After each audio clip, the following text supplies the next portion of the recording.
Good morning students. आशा करता हूँ कि तुम सब अपने अपने घरों पे स्वस्थ हो, अपना ध्यान रख रहे हो, पढ़ाई भी कर रहे हो और आज का ये लेक्चर जो है ये लेक्चर करने के लिए एकदम तुम सब पूरी तरह से तैयार भी हो। आज मैं तुम लोगों के लिए सेकेंड ईयर का न्यूमेरिकल का एक सेशन लेके आया हूँ। जो चैप्टर हमने ख़त्म कर लिया ऑलरेडी, इलेक्ट्रोमैग्नेटिक इंडक्शन। कल हमने कुछ न्यूमेरिकल्स किए तो उसमें से एक होमवर्क भी दिया था मैंने। तो बहुत सारे बच्चों ने ये होमवर्क किया है और सबका करेक्ट भी हुआ है। मैं तहे दिल से तुम लोगों का शुक्रगुजार हूँ। तहे दिल से मैं तुम लोगों का थैंक यू बोलता हूँ कि तुम लोगों ने इस होमवर्क को सीरियसली लिया और ये होमवर्क तुम लोगों ने कंप्लीट कर दिखाया। बहुत ही बढ़िया। मैं तुम लोगों का दिल से थैंक यू करता हूँ। तो आज कुछ और हम इस चैप्टर से और कुछ न्यूमेरिकल्स करेंगे, ठीक है। तो चलो आज हम न्यूमेरिकल का ये सेशन शुरू करते हैं। एक क्वेश्चन लिखो। Current in A circuit, current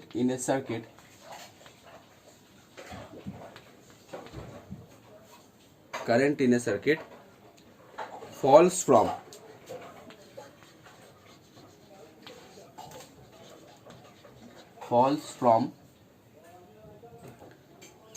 5 ampere to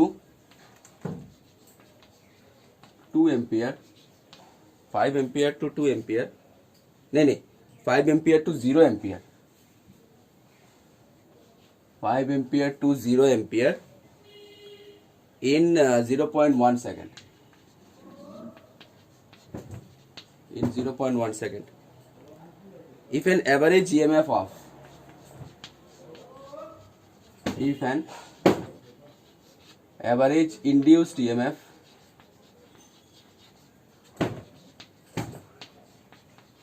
of 200 volt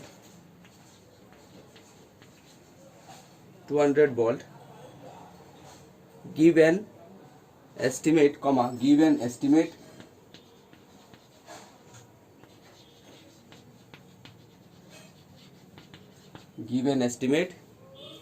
of the self inductance of the circuit, of the self inductance of the circuit, ठीक है। 1 मिनट स्क्रीन को पॉज करो और ये क्वेश्चन उतार लो।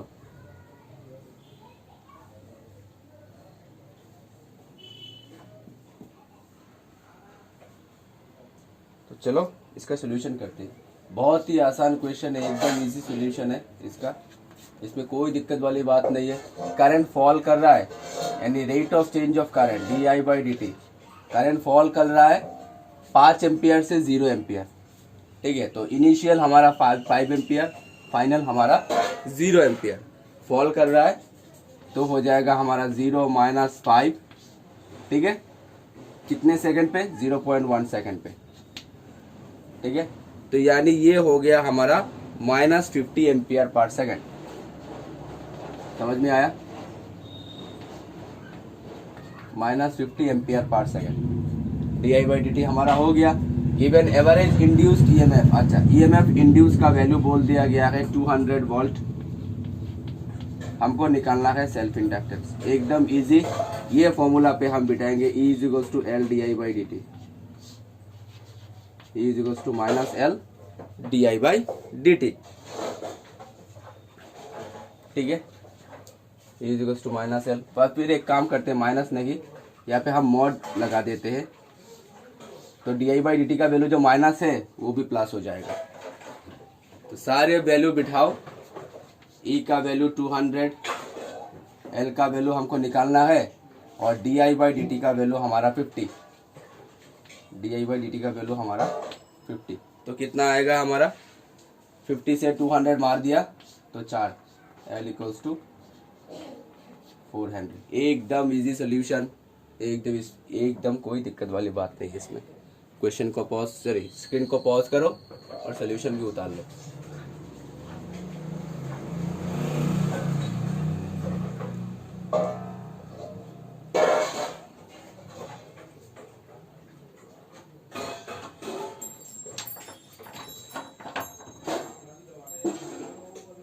ठीक है, चलो दूसरा क्वेश्चन करते हैं।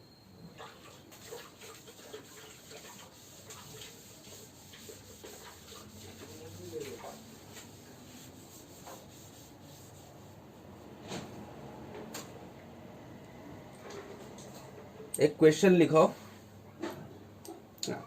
It is desired to measure, it is desired to measure, it is desired to measure the magnitude of field between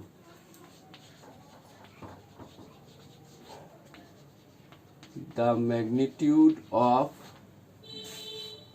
field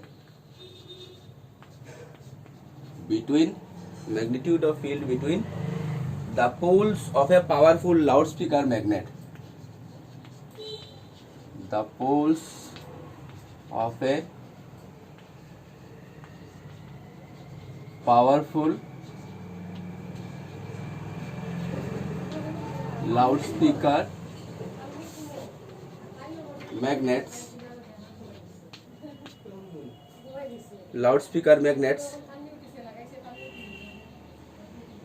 full stop. A small flat search coil, a small flat search coil of area 2 centimeter square, of area 2 centimeter square with 25 closely wound, with 25 closely wound, 25 closely wound turns is positioned, turns its positions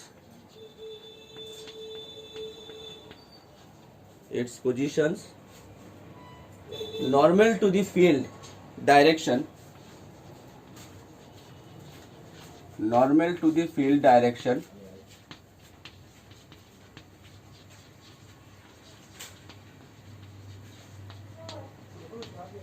normal to the field direction, and then quickly snatched out, and then quickly snatched out,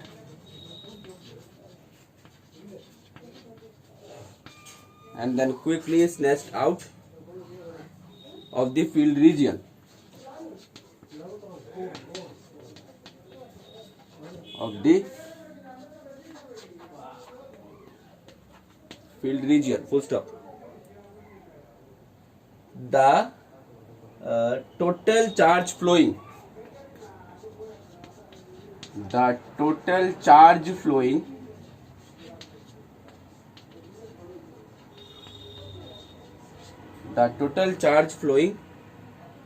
in the coil,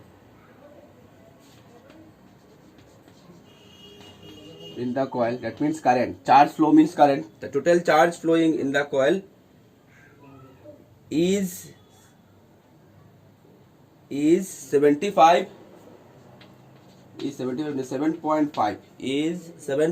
millicoulomb, is 7.5 millicoulomb, full stop. The resistance of the coil,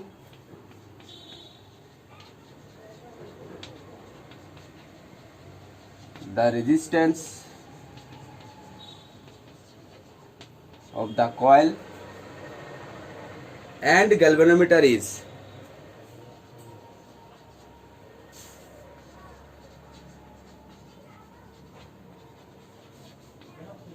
and galvanometer is 0.5 ohm, 0.5 ohm, full stop. Estimate the field strength of the magnet, estimate the field strength of the magnet.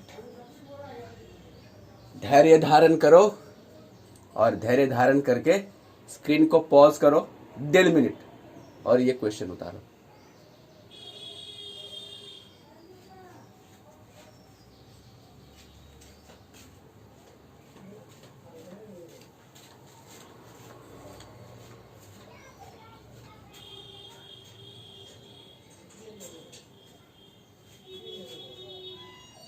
तो चलो इसका हम solution करते हैं। क्या बोला गया है? It is desire to measure the magnitude of field, it is desire to measure the magnitude of field between the poles of a powerful loudspeaker magnet. Loudspeaker magnet, loudspeaker जो रहता है ना, भोपू ऐसे ऐसे अनाउंस करते हैं, आज का ये हो गया, अनाउंसमेंट करते हैं। इसका जो मैग्नेट रहता है, उस मैग्नेट का बीच का पोल, जो नॉर्थ और साउथ पोल रहता है ना, दो मैग्नेट का 2 पोल रहता है, तो बीच का हम फील्ड स्ट्रेंथ निकालने के लिए, मैग्नीट्यूड ऑफ फील्ड स्ट्रेंथ जो है, यानी B, magnitude of the field निकालने के लिए बोला गया है। ठीक है, हम डिजायर मीन्स हमने विश किया है। तो a small flat charge coil of area, एक छोटा सा फ्लैट कॉइल, ठीक है, जिसका एरिया 2 सेंटीमीटर स्क्वायर और जिसमें 25 टर्न है, क्लोजली 25 टर्न है। फील्ड का जो नॉर्मल डायरेक्शन जो है, सपोज ऐसा रखा, सपोज ऐसा फील्ड है तो हमने कॉइल ऐसा प्लेस किया, सपोज ऐसा अगर कॉइल है तो हमने ऐसा, अगर मैग्नेटिक फील्ड है तो हमने कॉइल ऐसा प्लेस किया, नॉर्मल। ठीक है, position normal to the field direction and then quickly snatched out, insert करके फिर से हमने वापस निकाल लिया, snatched out from the region. The total charge flowing in the coil, जिसके वजह से कॉइल पे चार्ज फ्लो हुआ, कितना फ्लो हुआ? 7.5 मिलीकूलम, 7.5 मिलीकूलम चार्ज फ्लो हुआ। और गैल्वेनोमीटर, अगर चार्ज फ्लो होने की वजह से, तो गैल्वेनोमीटर पे कांटा पे भी वो आएगा, डिफ्लेक्शन आएगा। ठीक है, गैल्वेनोमीटर और कॉइल का जो रेजिस्टेंस है वो सेम बोला गया है 0.5 ओम। हमको निकालने के लिए बोला गया है कि फील्ड स्ट्रेंथ का वैल्यू कितना है। देखने में क्वेश्चन बहुत ज्यादा कठिन लगता है, लेकिन अगर इंपॉर्टेंट पॉइंट्स अगर हम ऐसे मार्क कर दे तो क्वेश्चन कुछ भी गड़बड़ नहीं है, कुछ भी टफ नहीं। ठीक है, हमने विश किया है 2 पोल्स मैग्नेट के बीच का मैग्नेटिक फील्ड निकालने के लिए बोला गया है, जिसमें एक कॉइल, फ्लैट कॉइल हमने मैग्नेटिक फील्ड के परपेंडिकुलर नॉर्मली हमने इंसर्ट किया है, जिसका एरिया है 2 सेंटीमीटर स्क्वायर और जिसमें 25 टर्न है।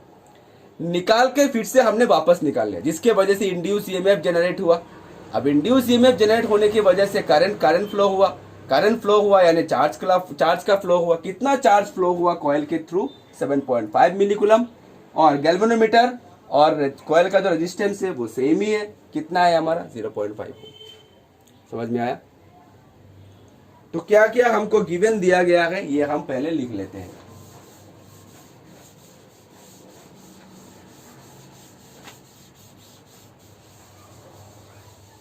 क्या क्या हमको गिवन दिया गया है? हमको गिवन दिया गया है, एरिया ऑफ द कॉइल दिया गया है 2 सेंटीमीटर स्क्वायर, यानी हो गया हमारा 2 इंटू 10⁻⁻4 मीटर स्क्वायर। ठीक है, और दिया गया है टर्न, नंबर ऑफ टर्न बोल दिया गया है 25। ठीक है, अच्छा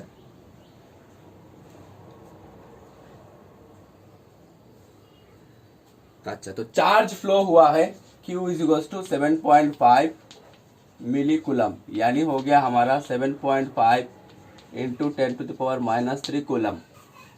ओके, और रेजिस्टेंस जो कि दोनों का, गैल्वेनोमीटर का और कॉइल का, दोनों का रेजिस्टेंस है हमारा 0.5 ओम। बी का वैल्यू हमको निकालना है। ठीक है, जब भी हमने कॉइल को इंसर्ट किया तभी फ्लक्स चेंज होगा, और जब हमने कॉइल को बाहर निकाल लिया तब फ्लक्स कितना था? मान के चलते हैं जब हम कॉइल को पहले इंसर्ट किया तब मैक्सिमम फ्लक्स था। मान के चलते हैं जब हमने कॉइल को ऐसे इंसर्ट किया तो मैक्सिमम फ्लक्स था। ठीक है, BA पकड़ लेते हैं। और जब हमने बाहर निकाल लिया तब फ्लक्स कितना आया? तब फ्लक्स हो जाएगा 0। यानी इनिशियली अगर हम पकड़ ले मैक्सिमम फ्लक्स तो घट के कितना आ जाएगा? 0। समझ में आया? तो फाइनल फ्लक्स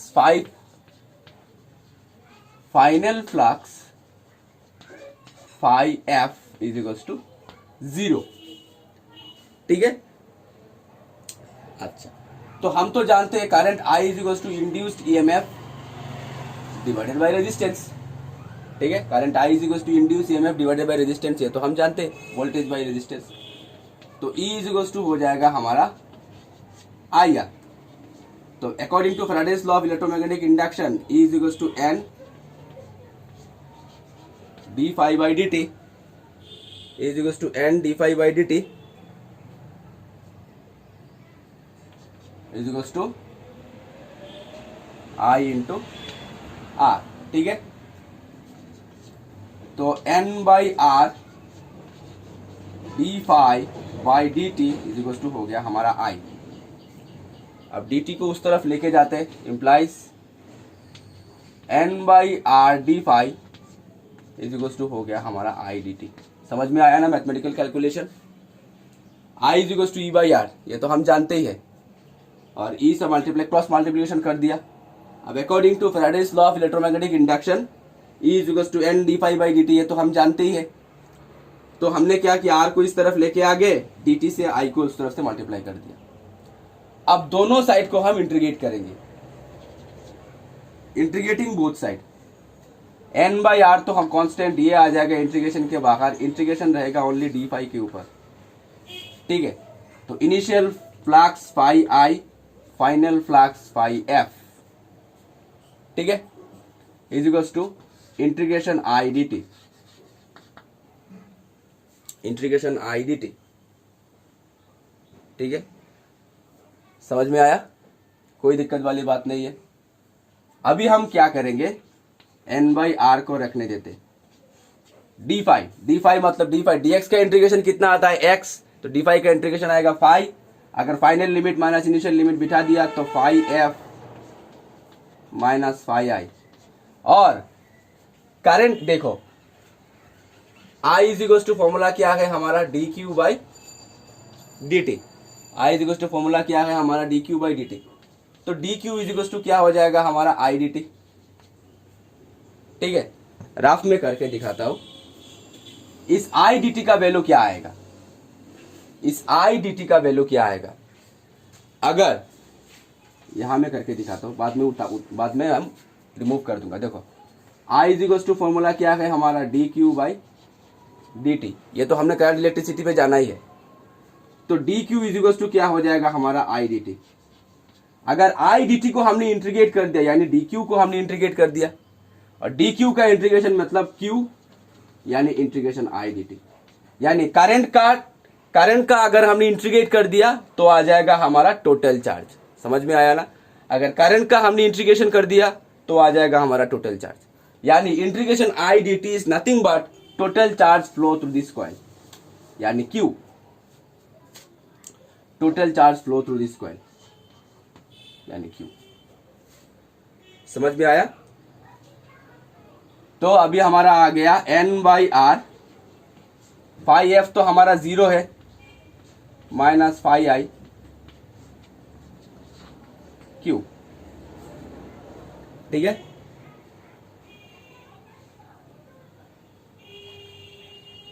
ठीक है, एक काम करते, यहां पर तो हमने मॉड यूज नहीं किया ना, तो यहां पे हम लेंजेस लॉ भी अप्लाई करते हैं।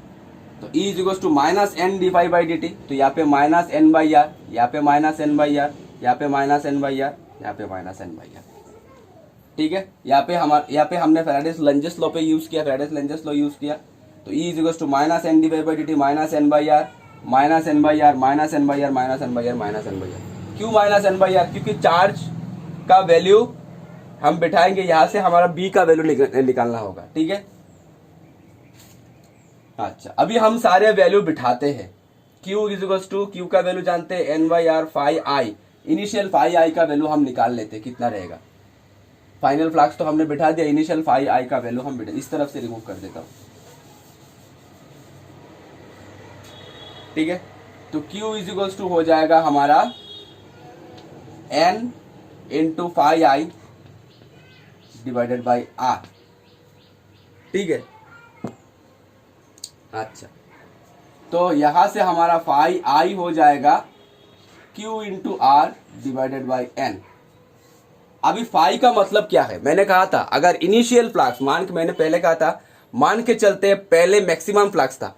अब मैक्सिमम फ्लक्स कब आएगा, मैक्सिमम फ्लक्स कब आएगा जब cos थीटा इक्वल्स टू 0, यानी maximum flux equals to B A, maximum flux equals to B A. और फाइनल फ्लक्स जाके कितना हुआ था हमारा 0, जब हमने कॉइल को ऐसे इंसर्ट करके निकाल लिया तब फाइनल फ्लक्स आया था हमारा 0। ठीक है, तो इनिशियल फ्लक्स यानी मैक्सिमम फ्लक्स था, तो इनिशियल फ्लक्स मैक्सिमम फ्लक्स कितना आएगा हमारा बी ए। समझ में आया ना। तो अभी हम यहाँ पे फाई आई के जगह पे हम बी ए बिठा देते हैं मैक्सिमम फ्लक्स। तो B A is equals to Q R divided by N. ठीक है, तो यहां से हमको b का वैल्यू निकालना है Q R divided by N A.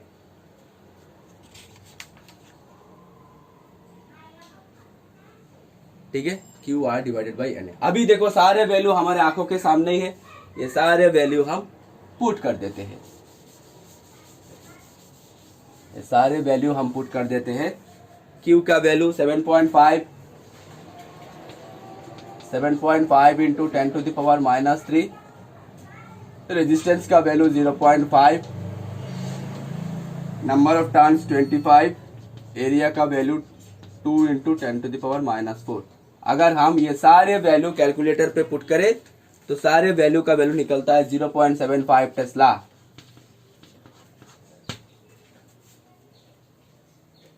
ठीक है, थोड़ा सा ट्रिकी क्वेश्चन है, और ये क्वेश्चन तुम लोगों का एनसीईआरटी बुक का जो एडिशनल एक्सरसाइज है ना, उसी एडिशनल एक्सरसाइज का ये क्वेश्चन है।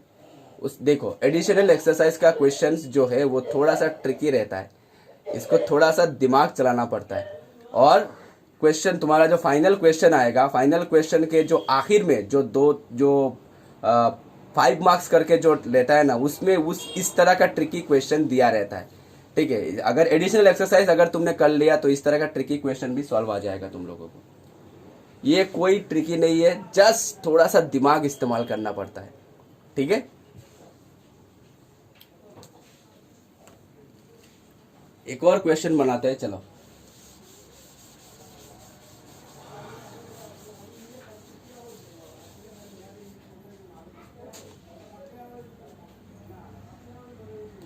एक फिगर ड्रॉ करो पहले।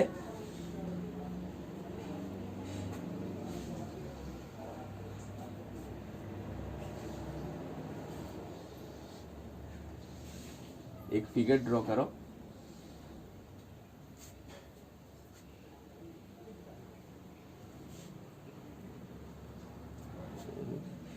Okay,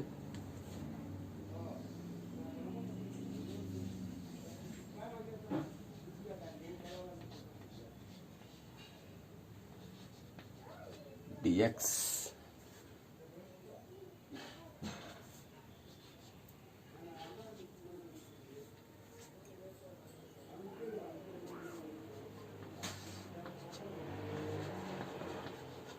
x equals to b,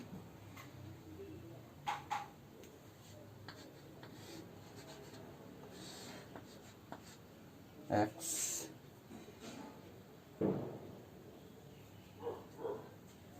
ये a, तो x equals to a plus b।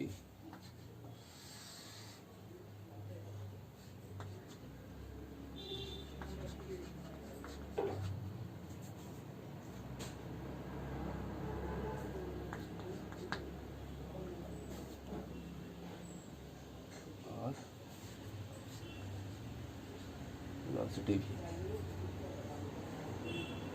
तो क्वेश्चन है हमारा, क्वेश्चन का A part, first part, obtain the expression for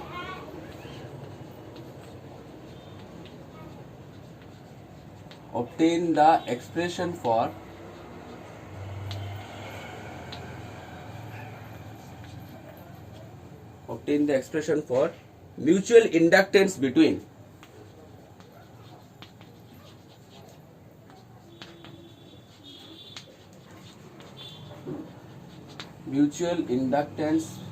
between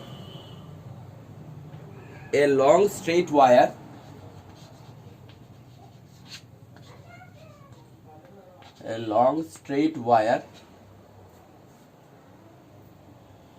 and a square loop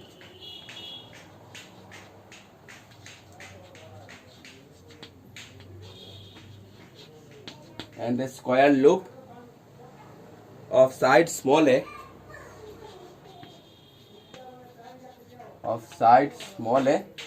as shown in figure.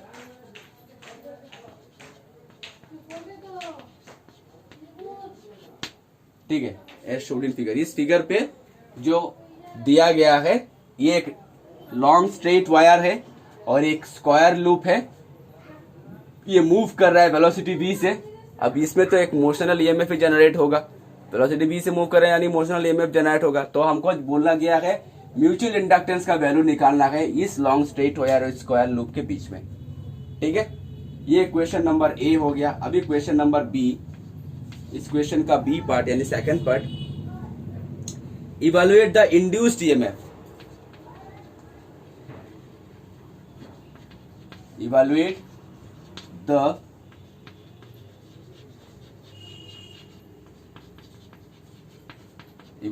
the induced EMF in the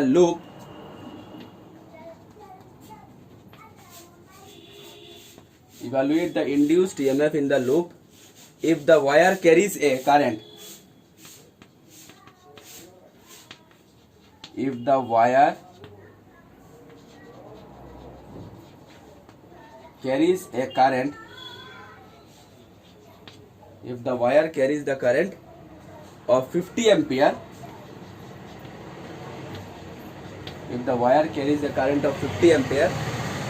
and the loop has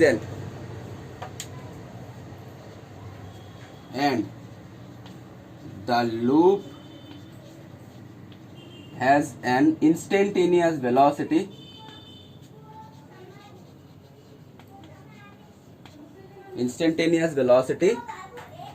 v is equals to 10 meter per second.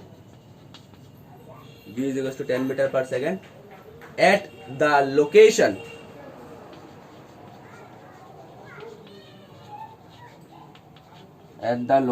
x equals to 0.2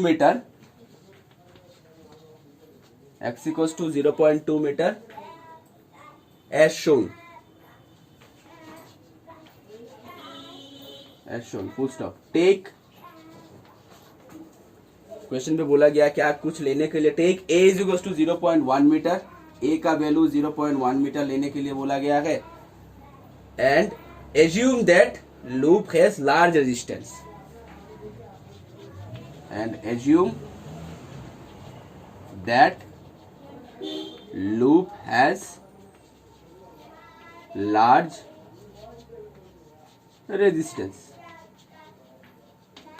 ठीक है, 1 minute screen को pause करके question उतार लो.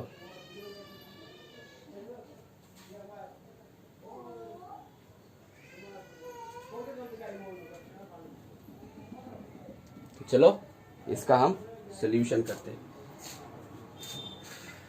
ये diagram तो चाहिए हमको mutual inductance और बाकी का अगर सॉल्यूशन निकालना है तो ये डायग्राम हमको चाहिए. ठीक है, ये है लॉन्ग स्ट्रेट वायर और ये है एक स्क्वायर लूप. ठीक है, अच्छा तो इनफाइनेटली लॉन्ग स्ट्रेट वायर के लिए मैग्नेटिक फील्ड का वैल्यू क्या था? रिमेंबर करो, मूविंग चार्जेस एंड मैग्नेटिज्म जो मैंने कराया था. ठीक है, बाय सेवरेट्स लॉ किया तो उसके बाद इनफाइनेटली लॉन्ग स्ट्रेट कंडक्टर का मैग्नेटिक फील्ड का. अच्छा, एक काम करते हैं, उससे पहले हम एक स्क्वायर लूप के अंदर एक स्मॉल स्ट्रिप कंसीडर करते हैं. ये मैंने शेडेड कर दिया है. स्क्वायर लूप के अंदर एक स्मॉल स्ट्रिप हम कंसीडर करते हैं जिसका विड्थ है हमारा dx. तो consider a small strip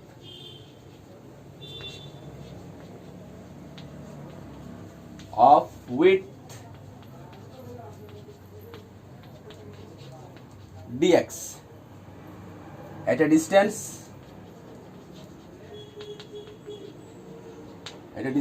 x from wire. Okay, the distance small x from wire. तो फॉर ये जो लॉन्ग स्ट्रेट वायर है, ये जो वायर है नाम दे देते ए बी, ये जो ए बी वायर है, इस ए बी वायर का मैग्नेटिक फील्ड का वैल्यू क्या था? मैग्नेटिक फील्ड का वैल्यू था mu naught I divided by twice pi R. या तो आर नहीं है, यहाँ पे हमारा एक्स ही है. ठीक है, mu naught I divided by twice pi X. ठीक है, mu naught I by twice pi R था ना for infinitely long straight conductor. तो यहाँ पे ये इनफाइनेटली लॉन्ग स्ट्रेट कंडक्टर के लिए B is equal to mu naught I divided by twice pi X. X हमने कौन सा, किसके लिए हमने कंसीडर किया? इन दोनों का बीच का तो निकाल रहे हैं ना म्यूचुअल इंडक्टेंस. तो स्क्वायर लूप के अंदर ही एक स्ट्रिप कंसीडर किया dx, जिसका डिस्टेंस x है वायर से. तो इसीलिए हमने डिस्टेंस की जगह पे हमने x रखा. ठीक है, अच्छा. तो अभी डी फाई क्या होगा? D phi is equal to B D A. अगर डी एक्स इसका विड्थ है तो मान के चलते इसका एरिया भी है हमारा डी ए. बी का वैल्यू हम पुट करेंगे mu naught I divided by twice pi X. ठीक है, और एरिया डी ए क्या होगा? एरिया हो जाएगा, देखो अगर इसका लेंथ है, इस स्क्वायर लूप का लेंथ हमको बोला गया है ए, स्क्वायर लूप का लेंथ हमको बोला गया है ए, और अगर स्ट्रिप है dx, तो इसका एरिया हो जाएगा a इंटू डी एक्स. समझ में आया ना?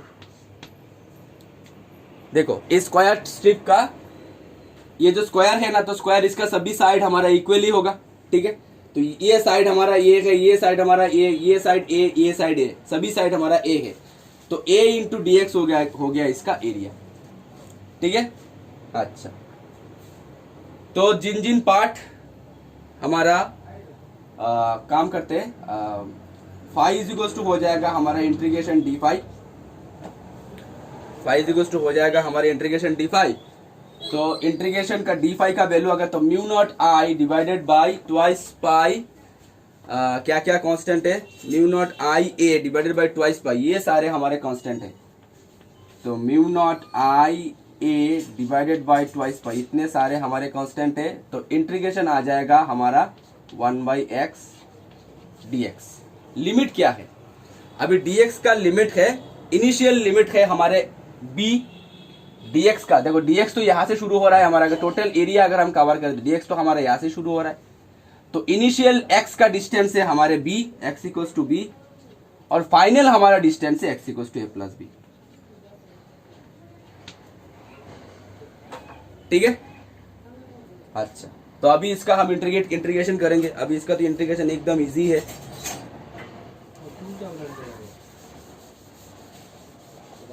अभी इसका इंटीग्रेशन तो हमारा एकदम इजी है, कोई गलत वाली बात नहीं है. Is equals to mu naught I A divided by twice pi, ये हमारा कांस्टेंट, और 1 बाई एक्स डी एक्स का इंटीग्रेशन होता है log X to the base e. Limit from X equals to B to X equals to A plus B. ठीक है, तो mu naught I A divided by twice pi, final limit log of a plus b to the base e minus log of b to the base e. ठीक है, तो हो जाएगा हमारा mu naught I A divided by twice pi log of, करके देख सकते हो तुम लोग, log of a by B plus 1 to the base e. इतना आएगा हमारा फाई का वैल्यू. ठीक है, इतना आ गया हमारा फाई का वैल्यू. अभी खत्म नहीं हुआ है, अभी निकालने के लिए बोला गया है हमको म्यूचुअल इंडक्टेंस. ठीक है, कोफिशिएंट ऑफ म्यूचुअल इंडक्टेंस का वैल्यू हमको निकालने के लिए बोला गया है. तो हम जानते हैं phi is equal to M I. Phi directly proportional to I था, म्यूचुअल इंडक्टेंस के लिए phi directly proportional to I था, तो phi is equal to M I. तो यहाँ से फाई का वैल्यू हम पुट करेंगे, यहाँ से हम फाई का वैल्यू पुट करेंगे। फाई का वैल्यू अगर हमने पुट कर दिया mu naught I A divided by twice pi into log of A by B plus 1 to the base E is equals to M I. तो आई मार गया, तो एम इज इक्वल्स टू हो जाएगा mu naught A by twice pi log of A by B plus 1 to the base E. ये हो गया हमारा म्यू नॉट म्यूचुअल इंडक्टेंस का एक्सप्रेशन। ठीक है,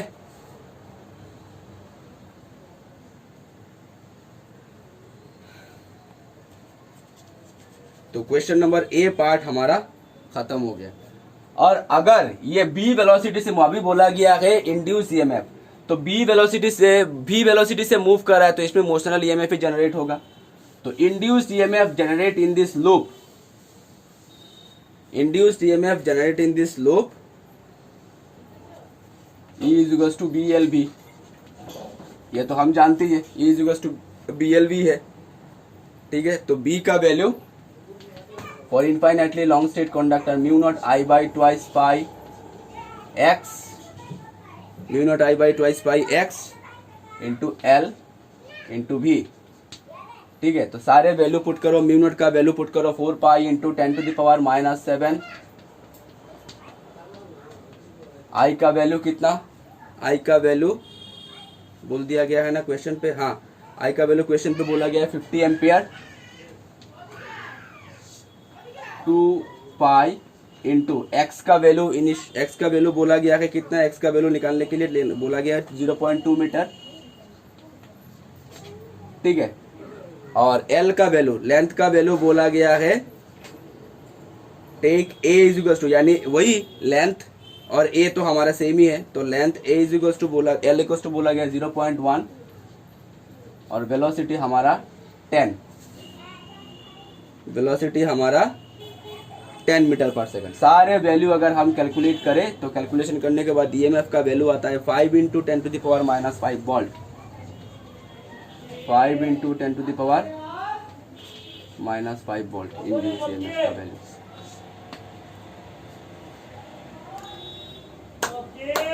स्टूडेंट्स, ये जो क्वेश्चन था ये एडिशनल एक्सरसाइज का थोड़ा सा लंबा क्वेश्चन था, ट्रिकी क्वेश्चन था। आशा करता हूँ इतना कुछ टफ नहीं है, थोड़ा सा पेशेंस और थोड़ा सा दिमाग लगाने से सॉल्यूशंस इजीली निकल आता है। ठीक है, उतार लो ये कॉपी पे फटाफट।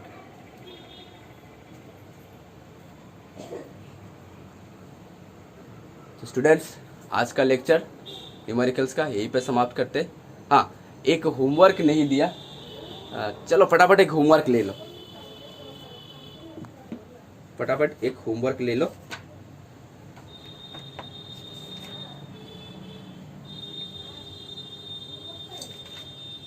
एकदम सिंपल सा होमवर्क देता हूँ, एकदम सिंपल सा homework.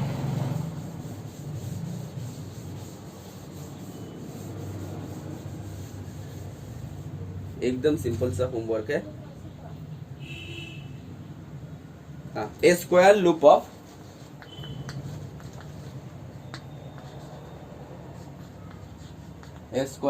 Of side 10 centimetre of side 10 centimeter and resistance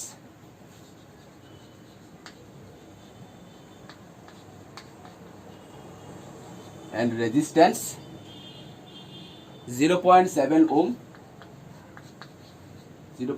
ohm is placed vertically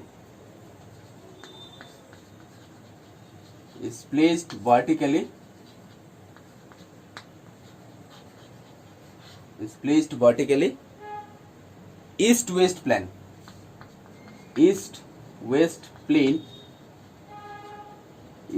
plane, full stop. A uniform magnetic field of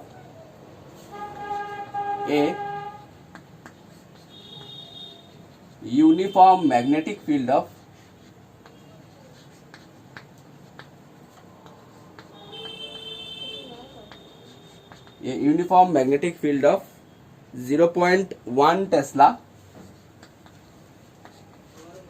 uniform magnetic field of 0.1 Tesla is set up across the plane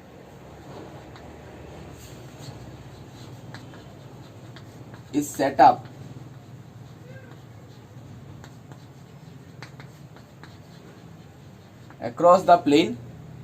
across the plane in northeast direction, in northeast, east west एक साथ लिख देते, in northeast direction,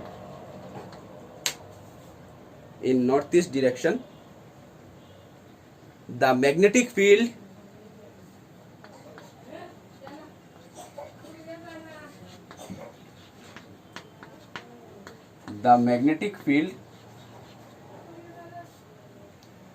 northeast direction, the magnetic field is decreased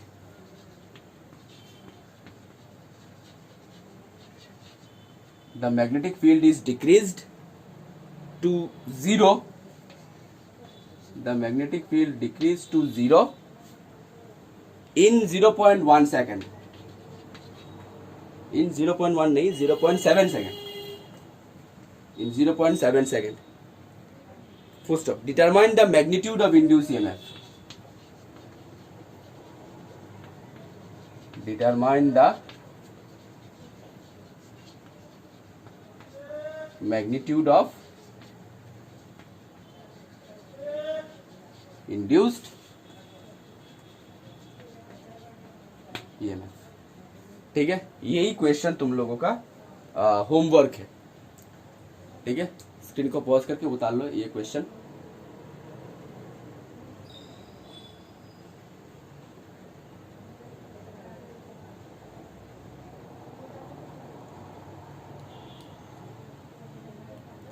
मैं इसका answer दे देता हूं. Determine the magnitude of induced EMF ना, तो magnitude of induced EMF and current, ओह ये भूल गया, एंड करंट, इंड्यूस्ड करंट का value and current during this time interval, मैं भूल गया, ड्यूरिंग दिस इंटरवल दे दो, ड्यूरिंग दिस इंटरवल. तो इसका आंसर मैं लिख देता हूं. इंड्यूस्ड ईएमएफ का वैल्यू है, इंड्यूस्ड ईएमएफ का वैल्यू आता है 10⁻³ वोल्ट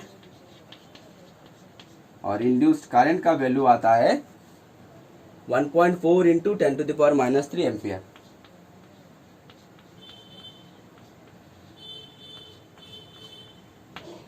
ठीक है स्टूडेंट्स, आज का लेक्चर यही तक समाप्त करते. नेक्स्ट सेशन पे हम और कुछ न्यूमेरिकल्स करेंगे, उसके बाद हम ऑल्टरनेटिंग करंट शुरू करेंगे. तब तक के लिए stay safe, stay at home. Thank you.